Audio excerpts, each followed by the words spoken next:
Today is National Wear Red Day to support the American Heart Association. I'm now joined live on the phone by Dr. Amber Edwards with more on the importance of cardiovascular health. So, Dr. Edwards, good morning. We appreciate you being here with us today. I'm wearing my little Wear Red Day pin, and a lot of the folks here at News 2 are wearing red today. So, why is Wear Red Day so important for healthcare professionals like you? Well, half of our patients are women, and so this day is really important for all doctors who treat women patients. Cardiovascular disease remains the number one cause of death in women, even in the era of COVID. So it's obviously a very important day for us. Yeah, and so what are some of the signs that people can look out for to know, that their heart health is in trouble? Well, we like to focus a lot of cardiovascular care on prevention.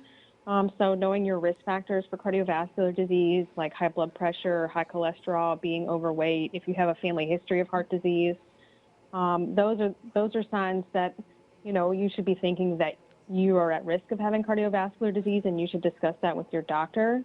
And then there are, signs of heart attack, which can be different in women than men. So classically, we think about heart attacks as chest pain, but women can experience those differently, and that can include nausea, vomiting, upper abdominal pain, pain in the neck, feeling dizzy.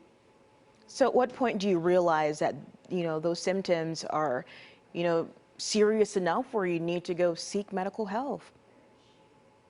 Well, I think that it's really hard for any person to know that. I think that if you have risk factors and you have any of those symptoms, it's time to see your doctor. Okay. So as far as trying to, prevent some of those risk factors, it's still near the beginning of the year. So what's some advice about, how people can go about, putting those, reminders in place and making those resolutions to start February to improve their heart health? Yeah, well, I think it's just about making a healthy lifestyle a priority. So encourage yourself to do physical activity and track that, healthy diet, and monitor your blood pressure, cholesterol.